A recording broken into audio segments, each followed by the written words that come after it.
Hi guys, I'm Liz Woods and welcome to Ryemarkable Moms. I'm here today with Andrea Canning. Andrea is the mom of 6 and she is an NBC Dateline correspondent. But Andrea has a long list of accomplishments.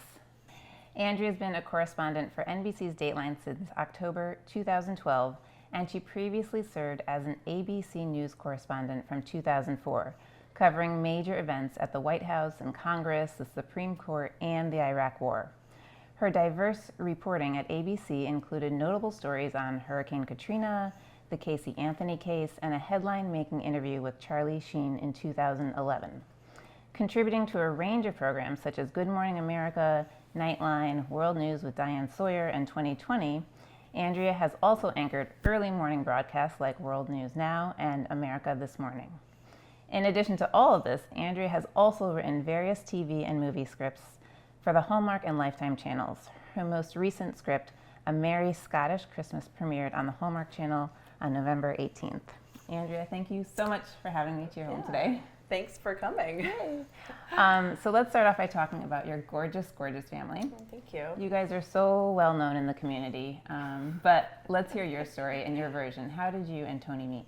Tony and I met when I was working in Washington for ABC News, and Martha Raddatz, who is a longtime ABC News anchor and war correspondent, was in Baghdad during the Iraq War and was on a mission, first of all, to find me a man. Okay, that's and a nice mission. Right? So she's in Baghdad, and she comes back, and she like blows into my office like a tornado, and she says, I found him.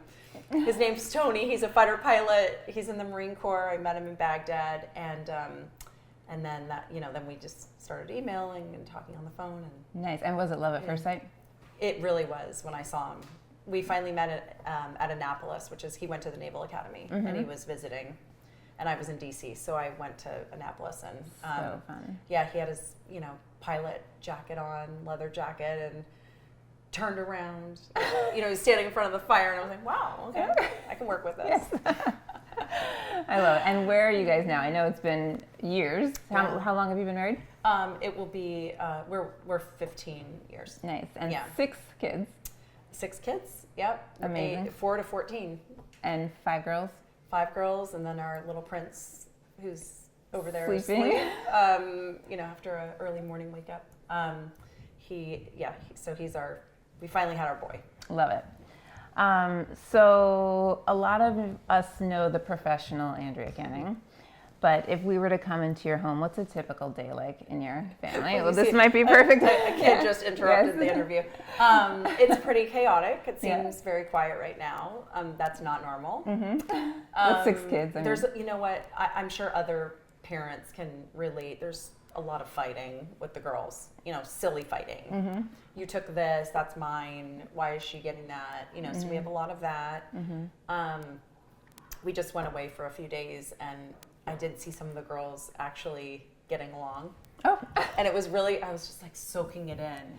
Yes. They were talking, and they were like getting, they didn't have all the other distractions of their friends and things here. Right. So it was nice that when they're forced to be with each other, Got it. then they start to get along. Yeah. So that was fun. But it's always somebody needs something, somebody wants something, somebody's fighting, all of that. So it's pretty chaotic and normal. Yeah, someone's going somewhere, needs a ride. Yeah. We all play taxi drivers. Right.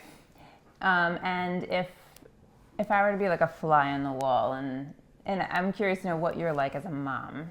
Like, we all know you as this interview, very serious, to the point, direct. But as a mom, are you always?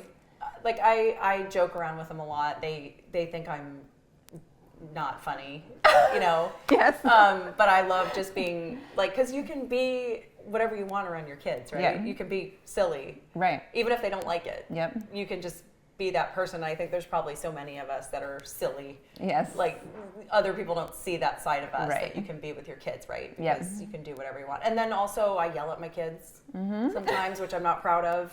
But I think we all have this idea that the other moms don't yell.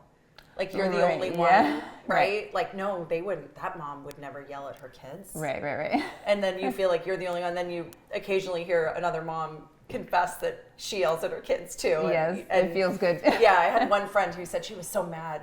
she grabbed a tennis racket and she was like hitting the bed with a tennis racket. And I'm like, I did that with the shutters once. I was like closing the shutters, like just with some force. Yeah. And a little extra force. So I think that we all, our kids, we hit our breaking points with our kids. But I love them so much. I mean, they're the greatest accomplishment.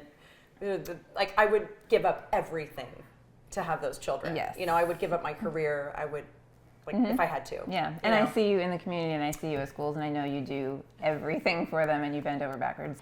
What are some things your family loves to do?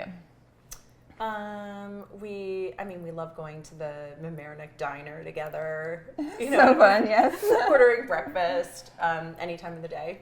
Yes.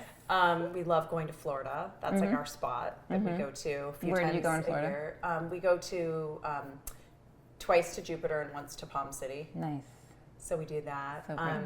We just got back from Florida and we checked out the Black Friday. We went to the mall, the Gardens Mall, Yes. and like the girls and I, Tony was golfing with my dad, and like we just had the best time at the mall. Yeah. Just like, nothing to worry about. No work, no school, like just running around. Enjoying each other. Enjoying each other and eating lunch. And what do teenage girls love to do? They love to shop. Right. We used to go to the mall all the time, back Way in the more day. yes. Way more. Yes. And now it's this big thing. It's a treat. It's like, oh my gosh, the mall, which they only go to probably a few times a year. Right. It's funny. I actually say that to my daughter that we used to go every week to the mall. And it was a fun family thing. Yeah. And now it's like this big event. Yeah. We're going to the mall. Right. So that's, those are a few things. I mean, and obviously sports. There's like a lot of sports, and you go watch them play softball or golf or volleyball, whatever it may be. That's always like a fun activity, or going to dinner at our club or whatever things. I always admire whenever I see you at a sporting event. I'm like, how is she here? And she's also on TV. She does it all. I try. It's hard. Yeah. It's really like sometimes you're just trying to keep your head above water. There's times where it's just like I honestly am like, I'm gonna have a breakdown. Like, how am I supposed to do all this? Yeah.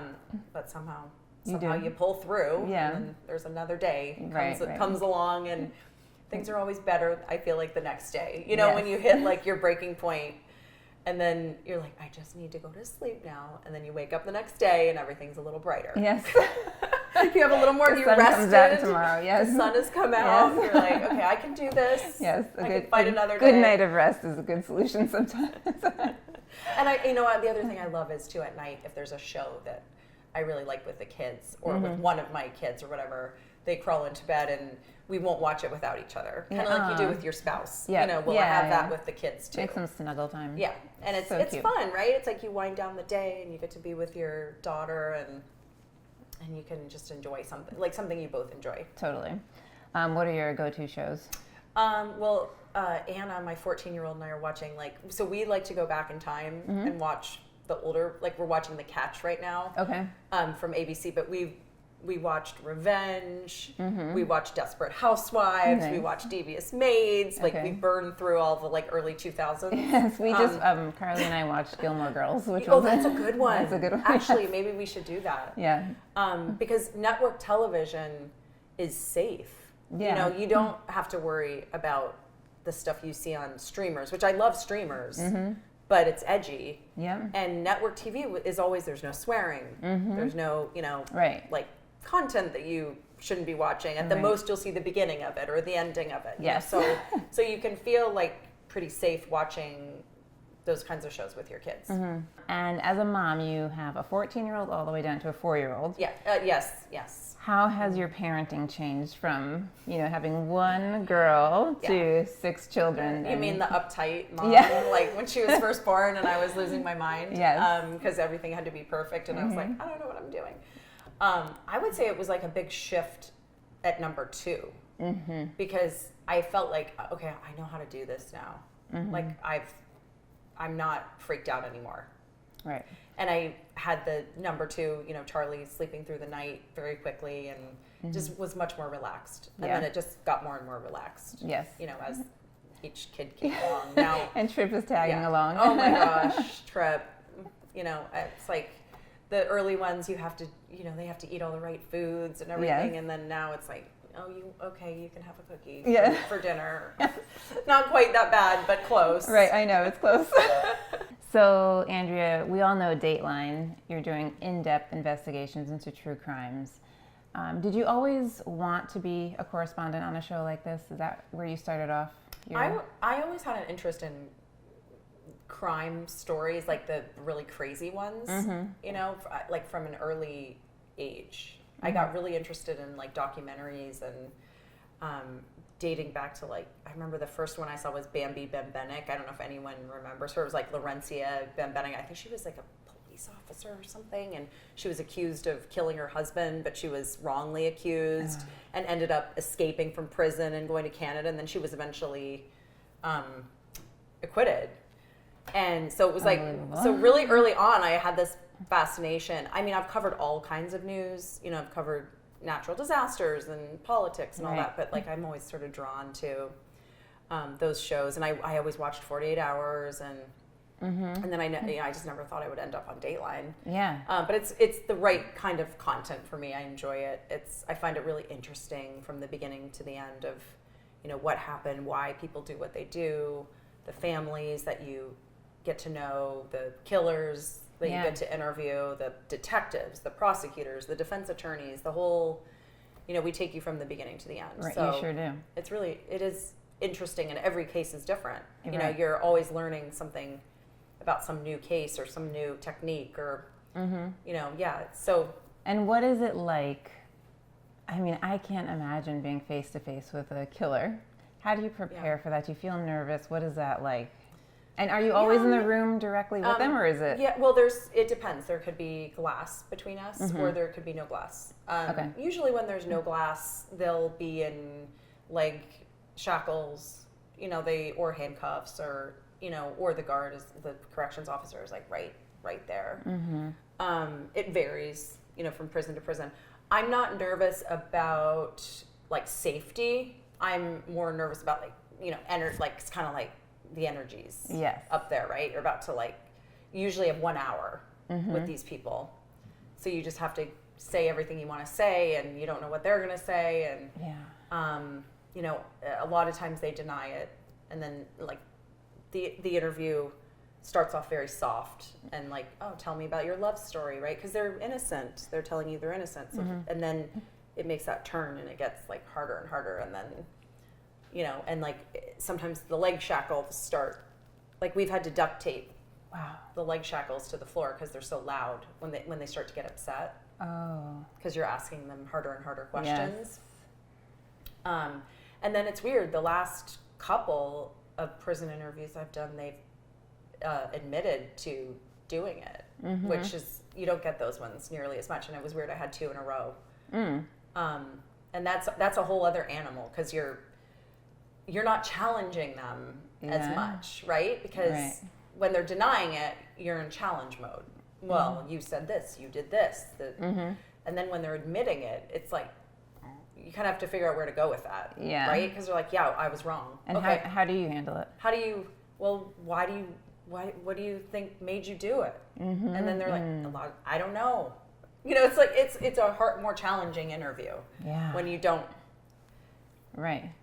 You're not like throwing all the information at them. Right. Like, here's why you're lying. Yeah. You know, it's like, no, yes, I killed her. So it's a different, and then those ones, I find you walk out like feeling like you need a shower. You know, where you're just like, oh, like, because they're telling you what happened. Right. And it's really chilling and disturbing. Whereas the ones who are denying it, they're not telling you what happened because they weren't there. Right. So they say. Actually, how do you protect kind of your mental health? Like, you're dealing with all these really, you know, true crime negative stories, and then you have to go to a dance recital, or you know, even come home and help with homework. How do you kind of shift gears, or what do you do to kind of? I mean, those are, you know, a lot of the crimes are compartmentalized. You know, they're a husband and a wife who sadly had, you know, things go very wrong, and one person chose the wrong path.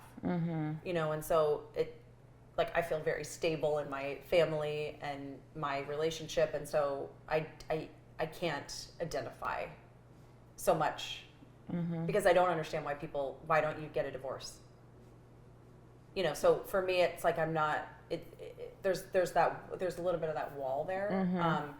What I find random crimes to be much more chilling. Like, I mean, I hate all crime, murder. It's awful, but the serial killer stories, you know, where people are just chosen at random. Those are more disturbing. Yeah. Because it could be anybody. Right? Yeah. And that's like your worst nightmare. Yeah. Right there. So you feel like you can kind of shut it off, like when it's just a story of a one time. Yeah, it's a little. You know, I feel so sad, like when I'm in it. You know, I feel, especially, you know, you're interviewing family members. It's heartbreaking.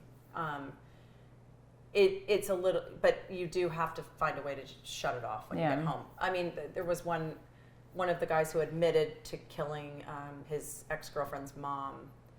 That one, like, stuck with me for a few days. You know, I was trying to shake that one. That one left me feeling really, oof. It was just, you know, it was a lot. And then there was this other con artist story which we don't usually do, and I was having nightmares about this guy. It was really strange, which I never do. And there was something about this American con man, alleged American con man, living in Scotland, and we did an interview with him, and he freaked me out. And actually, one of my questions was, is there one interview that's had like a profound impact on you, either positive or negative? I know Charlie Sheen was a big one, but... Well, Charlie Sheen really like opened, I think I got the Dateline job partially because of that. I think it put me, like, elevated, you know, my career. It was really crazy time. You know, that was the interview everyone wanted. And I took over a story about him from someone else who couldn't do it for some reason, and I remember being sort of annoyed. It was really late at night. I'm like, and I was doing Good Morning America, and I just wanted to go to sleep. I was like, oh my gosh, you kept talking. And it was they wanted me to do a story on him, like like not interview him. It was just a story about him when because he had been melting down, and there were a lot of stories. He hadn't done an interview. And actually, he had done a really, like, a radio interview with someone, and he said to George Stephanopoulos, like, no one gets me, or something, and that's how he came out to me on the set. And I said, yeah, why doesn't anyone get him? And I laughed. And I got off the set, and I thought, if only I had his phone number, I feel like I could convince him to do the interview. But I knew that there were bigger people trying to get the interview, Diane Sawyer, Barbara Walters. So you don't really step in their territory. And so I get to my desk and my phone rings, and it's Charlie Sheen's agent or publicist saying, Charlie saw your segment this morning. He was working out. And he was wondering if he could talk to you. Oh my God. So that's how it happened. So then we started talking, like, every day, and then it was like 10 days later, he was completely, like, shut out of the show, 2.5 Men, and he said, I'm ready to do this. So, yeah, he was... And you really got him. Yeah. That was... and I remember my boss said, he's like, well, you're not gonna, it's not gonna happen, but, like, you have to try. And I was like, why isn't it gonna happen? Why wouldn't it happen? Like, I was really, you know, you don't, why would you talk like that to someone? Why would you say, well, it's not going to happen? But, like, why not? You know, why wouldn't it happen? So that's how I saw it. Yes. And it did. Totally. Love it. So, yeah. And he's sort of a jokester / not jokester. Sometimes I remember he sent Chuck Lorre, you know, the producer of 2.5 Men, he sent me the coordinates to his house and said, can Tony drop a bomb on his house? Because Tony being a former fighter pilot. Oh, jeez. So, funny, you know, not funny. Like, funny, not funny. And I told Chuck Lorre that. I saw him at a party, and I told him that story. Oh my and he didn't gosh. laugh. No, that's not funny when it's you. Yeah. So in terms of production of Dateline, do you record, like, I don't know, like every day for a week and then it kind of comes out slowly, or how does your work week It really, every story is different. Some will be piecemeal where it's like you just take who you can get. Like, okay, well, this person will do it now that we're having trouble booking the story, so let's get what we can. And then some are just perfectly organized, like where you shoot one and then you shoot all week, like you shoot one story all week. And maybe it's Sunday to Friday and then you're done. And there's no more interviews. So in terms of your work life, do you work like more than 40 hours a week? Are you working or and then get time off? Or? It's so there's just no rhyme or reason. I mean, I do try to stick to the Monday to Friday work model. But it's, I could be traveling, I could be here, I could be... You're everywhere. Like I could be at the office in New York. It's just, I could be writing, like, going over scripts. I could be doing voiceovers. Like this week, did a podcast today, doing voiceovers all week, doing shooting interviews Wednesday, Thursday. Like one I'm shooting in my basement. Thursday I'm shooting in New York City. Friday I'm promoting my Friday night show in the city. So it's kind of constant. It's just constant and all over the place. And it's a lot. It's just, it's always different. How do you manage all of that and maintain your family? It seems like you have so much on your plate where you're working full time and traveling, and it's not just an ordinary 9-to-5 job, but you're in the spotlight. Yeah, I mean, I have my nanny who's fantastic, Denisa. She's a huge help. Tony's a really hands-on dad. That is a big help. And he doesn't travel very much, so he's home almost every night. He can take the older ones to school in the morning. The Rye Middle, Rye High. So that helps a lot. I do find, I'm getting like texts, like I come out of an interview or I'm about to go and there's like questions and who's picking me up. I'm like, I'm not there, or like, questions from the tutor or whatever. And I'm trying to focus on what I'm shooting. And then I've, being just rapid fire questions all day. And like organizing, like I'll get a text like, Elle's supposed to meet us here and she's not here. And I'm like, oh my God, neither am I. But you just get it done. Like you guys just get it done. And then sometimes if it's really crazy, I have to just put my foot down and say, what, I'm not. I can't answer and they have to figure it out, or I'm like, I'm out of town. Got it. Yeah. And you just have to like sort of know when to say, like, I can't right now. Yes. If I can, I will. Got it. And your new movie, A Merry Scottish Christmas, premiered a few weeks ago on the Hallmark Channel. That's quite a leap from Dateline. What inspired you to get started writing these romantic love stories? Well, it started with Lifetime, okay, which was not romantic. Lifetime, like, thrillers. Yeah. Okay. So there was a transition. That was more Dateline-ish, right? Yeah. And then I just really liked. I actually got in the door with Hallmark from a mystery wheel of movies. They call them wheels. They're sort of like a series of movies with the same characters. It's not a TV show, but it's a little bit in the same vein. And so I created a mystery series called Ruby Herring Mysteries, like Red Herring, but Ruby Herring. She's a reporter. Yes. And she would solve murders with a detective. And then I started branching out into Christmas and, just fun. No mystery, just romantic comedies. And so, And tell us about Merry Scottish Christmas. Because that's the newest one. That was someone else's idea. And they asked me to come in and give it an overhaul and, work on it and get it across the finish line. So you didn't write the first draft? I did not write the first draft. Okay. So I came in and gave it a whole fresh... Got it. And gave it a makeover. I hear you. Got it over the finish line. And when you do write, I can't even imagine how you're fitting time in for writing, but do you do it like you just write something like all weekend long? Or are you doing bits and pieces at a time? Usually or how does that work? Bits and pieces until the end, and then the end gets pretty intense because you just want it done. Yep. So then you're like you're on all cylinders kind of at the very end when you're close to the finish line. It's a lot of I travel a lot for Dateline, so once I'm done all my research for Dateline and I feel comfortable that I'm ready for my interviews, then I'll transition over to the movies in my spare time, or if I'm in the hotel room at night, I'll do it, or just whenever I have spare time in the airport, layovers, weather delays. Yeah. And then some at home.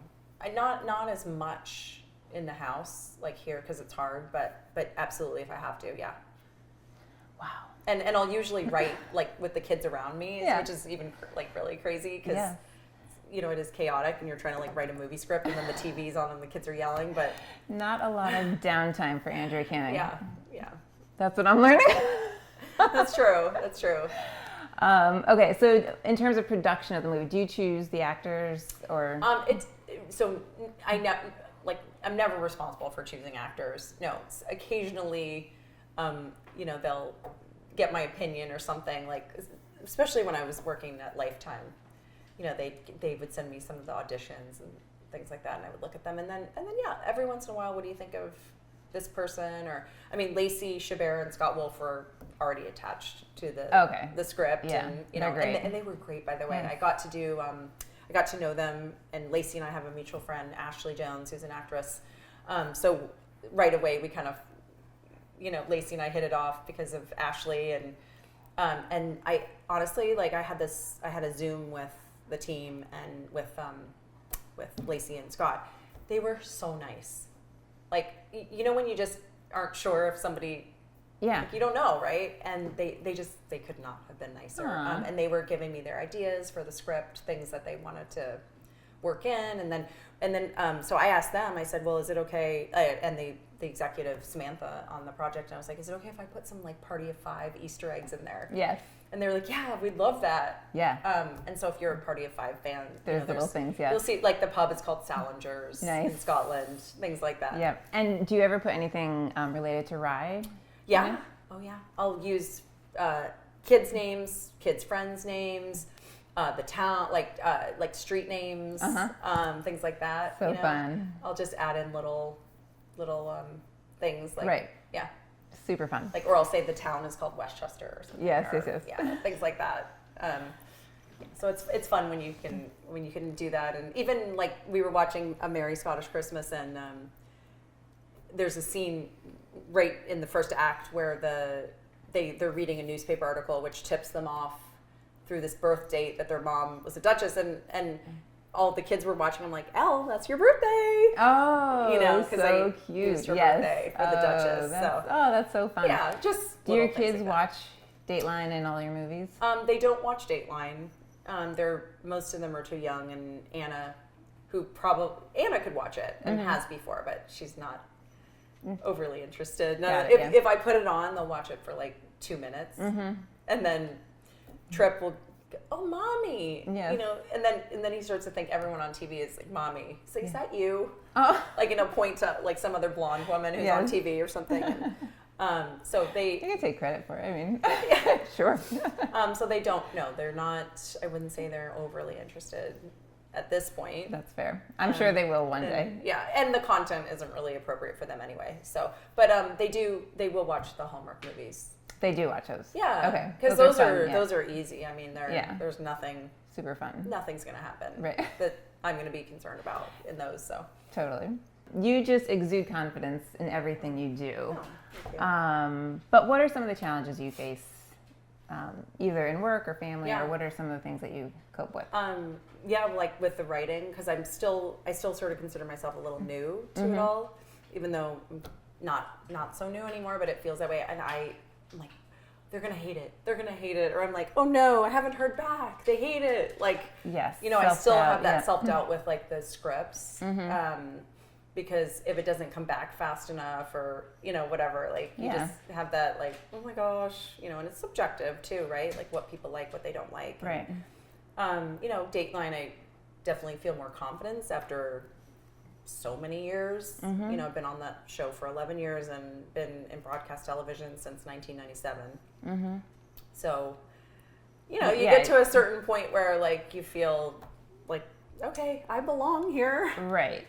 And when you have those moments of self-doubt, like let's say you submitted something and you haven't heard back, how do you, what do you tell yourself, or how do you get through those? Because I think a lot of moms are trying to start something or start their own business or get into something. No, I work myself up into a like frenzy, you know, like terrible advice. I think it's normal though. No, right? usually what I'll do is I'll call my friend who you know is in the business, and she'll be like, Andrea, you've written so many of these. Yes. Like, even if it's not perfect, you'll make it. You'll get it to what they want. Right. You know, right, just yeah. don't worry about it. They take a long time to get back to people. Yes. You know, and it's in your head. Right. And you've had so many successes. What do you attribute to so many? You have such a list, you know? I think it's just hard work. Number one, don't give up. You know, and I think if you have an inkling to try something that you've wanted to try for a while, or you've been out of the workforce and you're thinking about getting back in, and maybe you kind of know what you want to do, maybe you don't know what you want to do. Well, I'm here to say, you know, I have a job, so I'm in a good spot. But like the movies, I'd never written a movie before. I didn't know how to do it. It wasn't like being on Dateline somehow was a prerequisite for being a screenwriter, and everyone's going to be like, oh, you're amazing. Like, no, you know, it's I had to take that leap. Yeah. And I think Dateline opened a door, but then once the door opened, I had to really figure it out. And you're gonna fall. Like there was a producer who fired me from a movie, and I was like, I'm never writing a movie again. Yeah. And then you know, the next day's another day. Yes. And you wake up and you're like, okay, I got especially in news too. Sometimes you feel like you get kicked down and you have to get back up. You know, you have to understand that you are worthy and that you can do this, and that you just have to keep going and you have to keep trying and you can't give up. Yeah. And no matter how hard it is sometimes and how much you want to give up sometimes, just don't, because tomorrow's another day. And if you believe in yourself, you can keep going. It will happen. You just have to not give up. I mean, and work harder than everyone else.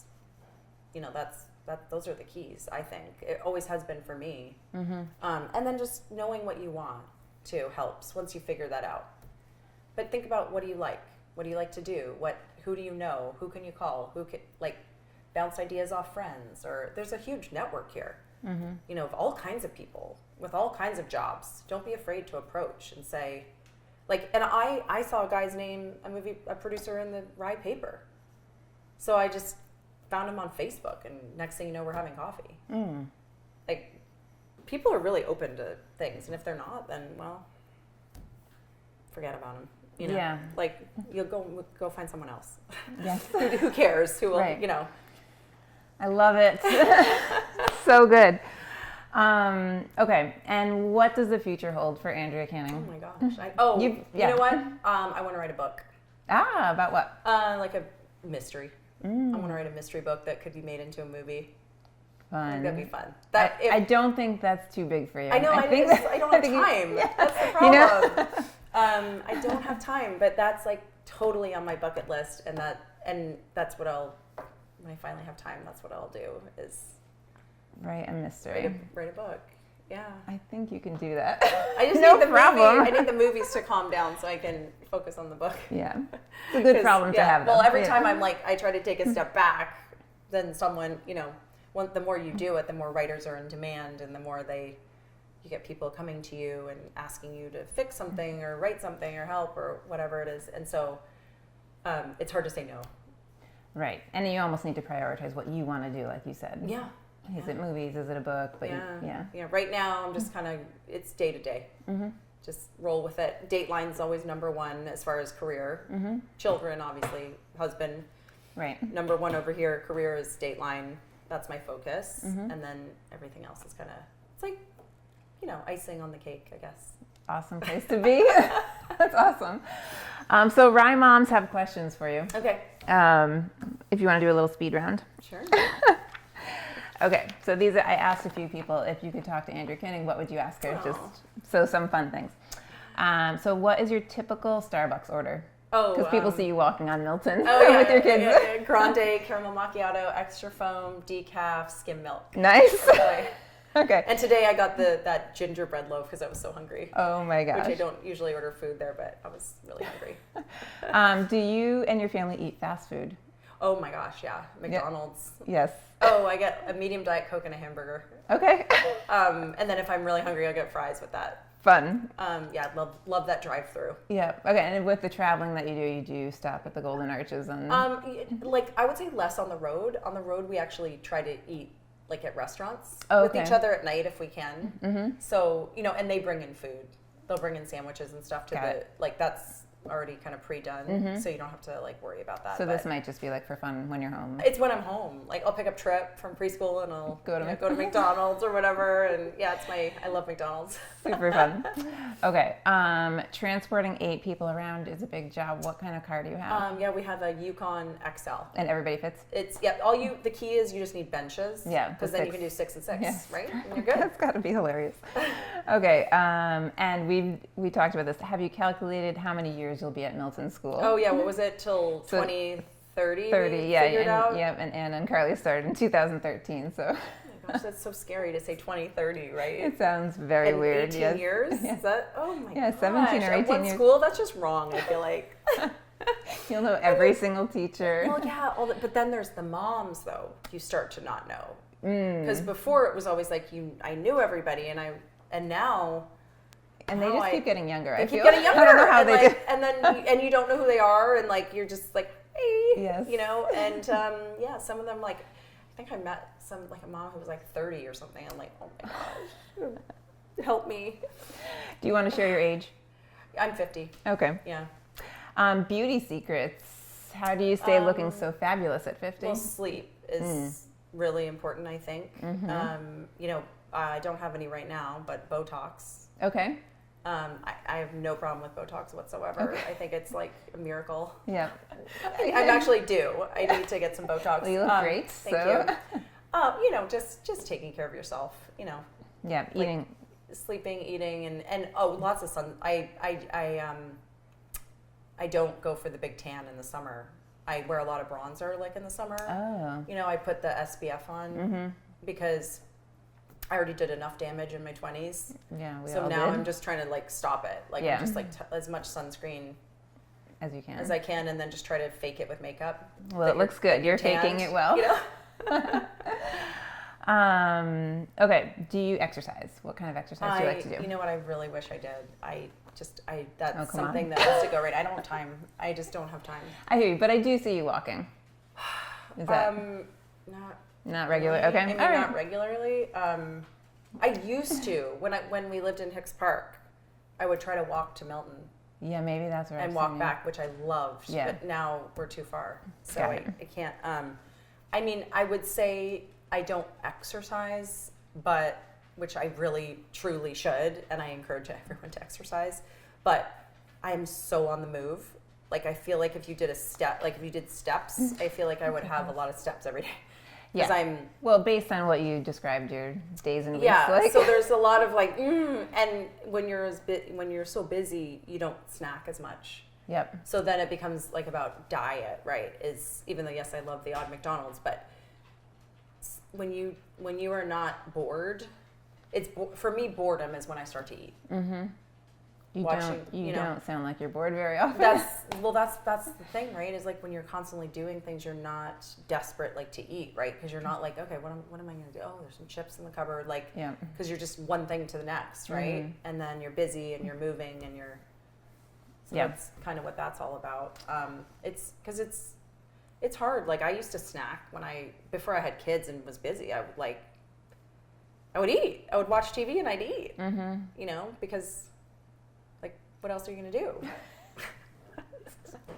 It's hard. It is hard. But moms here, though, are so in such amazing shape. I'm jealous of all the tennis players and everyone walking. Very inspirational. And, it's so fantastic. Yes. That will be me in the future. Just not I right like now. it. I like it. Just not right now. The question is, how do you wear heels so much? You know what? I don't wear them as much anymore, especially like the big ones. I wear now, like, I like just a little platform, like just, the summer sandals with just a little bit. Got it. Yeah. And so the next one is, do you have favorite shoes? Yeah. I wear like, that kind of heel and a lot of times I'll wear flip-flops in the summer to interviews. Like nicer flip-flops. And, because you don't see my feet usually. Right. Now, if I go do a walking shot or a walking interview, I'll change into, my heels or whatever. But like, I just don't really wear them that much anymore. No. I guess I'm getting, a sign of getting old, right? You don't want to wear like the 4-inch heels anymore. You're like, I'm kind of done with those. Yeah. You don't need them. As long as they look nice, who cares? It's so much more comfortable when you just have. And you're nicer, like when you are comfortable. Yeah. Like I I don't need my feet to hurt anymore to look good. Like, I'm over that. I agree. So. What is something we don't know about you? Don't know about me. We know a lot. I'm a citizen of Canada, America, and Great Britain. Great Britain too. I did not know that. Yeah. Yes. How Great Britain is that? My dad was born in London, so UK, Canada, America. Love it. That's a good one. It's kind of boring, but I didn't know it. Yeah, I'm trying to think of like any. Okay, well, I'll ask you another one. I can't think of. I have more. Do you have a go-to cocktail? Do you prefer wine? Are you more seltzery? I like Sauvignon Blanc, and then sometimes I'll have like a Corona, or I don't drink. I rarely drink hard liquor. Went through a little Cosmo phase several years ago, and then I was like done with those, but they're good. They're good. They taste good. Yes. It was so embarrassing. I drank so little hard liquor that I ordered an appletini, and the server was like, "I don't know what that is." I'm like, "Oh, that was from like 1990. You don't know an appletini?" I'm nodding like I know, but and she was like, "A Cosmo?" I was like, "I'll try a Cosmo. Isn't that like the Sex and the City drink or whatever?" Yes. So yeah, Cosmos are good. I'm just not a hard alcohol. We just don't really drink a lot in general. So, Tony doesn't drink at all. He never has. Oh, good. Yeah. Well, it shows. Yeah, he's into the military, working out, playing football, like all that stuff, and just never gone into it. Totally. Yeah. Good for him. If you weren't a reporter, what would you want to be? Oh, that's the second time I've talked about this today. Oh. Because I just did a podcast where we were talking about this. I would be a prosecutor or an FBI agent. That's a perfect fit for you. Probably number one would be, well, actually, I don't know. Maybe they're a tie. I could do either. I could see it. It's too late for the FBI. I was going to say, this might be in your future. 37 is the cutoff for the FBI. Okay. But prosecutor, yeah, I could be a prosecutor. Totally. And then you can write a story about I'd have to go to law school, which would take some time, right. But yeah. I think you could do it. I think you would fit time in your day. I don't know about that. Maybe when Tripp is in kindergarten. Oh my gosh, yeah. I'll just knock off that law degree. Okay, what is in your fridge? Oh, right now? Well, we went away for Thanksgiving and I didn't go shopping. So it's pretty empty. So I picked up some milk today. Oh. That was about it. So what is in there? It would be sad right now. So what do you do for dinner? So my nanny will prepare meals for the younger kids during the day, and then she'll leave them out and they can just heat them up, because it's just easier. And then the older girls are, they'll eat more adult food. The younger ones want their like nuggets and mac and cheese and all that kind of kid food. And then the older ones they'll eat what I eat. So I'll eat like oven roasted like chicken breasts or salmon, or we try to eat healthy during the week. I love making salad. I make my own salad dressing. What do you put in your salad dressing? Oh my gosh, I don't really have a recipe. I just kind of wing it. I put balsamic vinegar, honey, lemon, salt, pepper, Dijon, olive oil, and water. Sounds delicious. Just shake it up. Yeah. What would be in your bag if you... Oh, everything. Yes. There's something in there for anyone and everything, and you'll never find it. Because I have to sort of be ready, like, for all kinds of things. Yes. I mean, oh my goodness. Dog toys? Like what? Dog toys? Oh, no, because I wouldn't have dog toys only because she doesn't usually go anywhere with me. Okay. The dog, so the dog. So lipstick. Yeah, like my makeup bag is way too heavy and huge, and that's what weighs me down is that darn makeup bag that I need to take stuff out of. But you don't even need it. But I have to do my own makeup on shoots, so that's why I bring such a big makeup bag with me. So when you're on Dateline, you're doing your own makeup? Yeah. Sorry, there's kids running upstairs. Okay. Yeah, I do my own makeup. How did you learn how to do it so well? 98% of the time. No way. Just trial and error, years, tips from when you do get your makeup done. Yep. Being on when you're on the morning show, you get your makeup done, or sometimes when I do wraps, like I host the syndicated Datelines, so I introduce them as an anchor, and they'll do my hair and makeup. Fun. So you just pick up tips. But like, so definitely a giant makeup bag. My computer is always in there no matter what. Mm-hmm. I'll go get my hair blown out for a shoot, and my computer comes with me everywhere. Mm-hmm. Like, I'll go get a pedicure, and I've got my computer, and I'll be and you're working. Oh my gosh, yeah. My pedicure is my reward that I'm working and I'm getting, so I'm getting at least I'm doing something really nice at the same time. Got it. Multitasking. So yeah, I mean, it's just, you name it, it's probably in there. There's just a lot of stuff in there. Yeah. Yeah. For any situation. And actually that leads me to another question. Do you ever wake up and just do nothing? Saturdays. I mean, nothing is a big word. Mm-hmm. Nothing is a lot. Mm-hmm. But I always watch. I go to Hulu and I watch The Bachelor and like Bachelor in Paradise Saturday mornings. Okay. So I catch up. So fun. I just I'm watching The Golden Bachelor. I'm just seeing a cat now. And yeah, we got 3 cats. Oh, nice. So yeah, The Golden Bachelor. Those are shows that like Saturday morning I'll come down and just chill out. Yeah, I wouldn't say I'm just sitting there doing nothing necessarily. You still have your computer? Have my computer. Oh my god. Or I'm, doing like some who knows, something. Well, and stuff for the kids, like on the weekend. Yeah, catching up figuring on out all the day. What do they need? What do we need to do? Because our weekends are pretty packed. Yeah. Because now that everyone's in sports, you're like going from one game to another or practice. Yeah. Hey, Trip. Oh, there's a child. Hello. Oh. He just woke up from a nap. That's so cute. Hi. That's hilarious. So favorite guilty pleasure, would that maybe The Bachelor? Yeah, there you go. And chips. I love potato chips. What's your favorite? Well, I'm Canadian, so my favorite potato chips are ketchup potato chips. Oh, what brand? Lay's. And then actually Miss Vicky's just started a sweet and tangy ketchup chip that was brand new when I went home last year. Got it. Does Trip want to be in? Trip, you want to come over?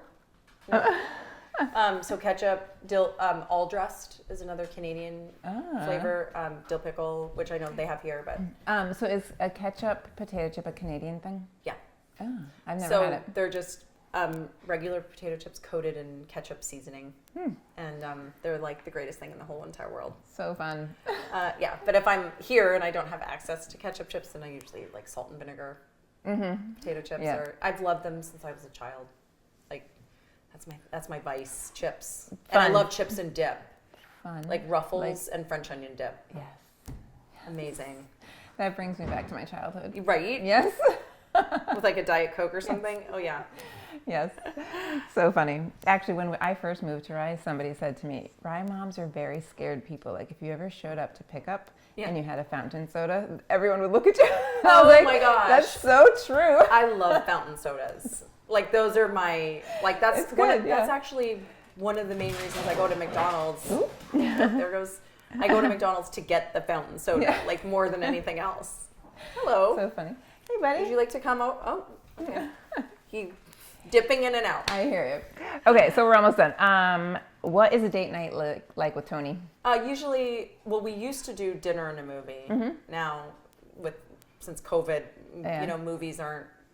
It's not like we don't go to movies as much anymore. Yeah. We'd rather come home and watch our show. Yeah, and do you go out like here in Rye or you? Yeah, we go to Polpo, which I love. We go to Westchester Art Club, which is Cheerios. Come here, we're almost done. Come. You want? Okay. I'll get you chocolate milk when we're done. So those are our 2 favorite date night. And then if we go to our club, we'll go grab a drink before dinner or something at the bar, and then just to catch up. So fun. Yeah. My husband Brian is a huge fan of Tony, and he says he's always super happy. And vice versa. He wants to know, does anything make Tony mad? I know, right? Like, the girls can push him sometimes. Okay, for sure. that's legit, that can get him fired. It's hard though. Like Tony, I'm like, how do you do that? Like, I know. How do you wake up and be happy? And I always say, I'm like, if someone doesn't like Tony, something's wrong with them. This is true. Right? Yes. Like, and I'm like, if someone doesn't like me, okay, I probably did something. I get it. Like, it's possible. No. But like Tony, I'm like, no, that's on you. Right. He's the nicest guy around. He's like the nicest. I mean, he really is. Yes. And he just appreciates family so much and community, and his like, he's so grateful to his boss, you know, for giving him that opportunity to work at Gabelli, which is where he works. His boss, Mario Gabelli, like he's so grateful that he just works so hard because you know, when he got out of the military, it was during the crash in '09, and nobody was hiring, you know, and Tony wanted to switch to finance, which is like like he doesn't have any experience, you know, and so Mario gave him a chance. He helped him get into the Columbia Executive Business Program, and then gave him an internship and then a job. Awesome. So, you know, his parents, comes from his parents too. Like, they're just the salt of the earth. Yes. I mean, I actually met them at church once. They're so nice. And just grew up in a small town, and like, you know, they're just happy. Yeah. Happy people. I'm like, can I have a little more of that? I'll take some of that. The happy gene. You know, I can have more of the happy gene. Well, thank you so much for this opportunity. I am so happy to talk with you and learn all about you, and I'm so inspired by you. Oh, thank you. Well, I feel like you have the happy gene. You always are so nice and happy and like. I really try. You've got it down. All right. Thank you so much, Andrea. I'm so happy to be here. Me too.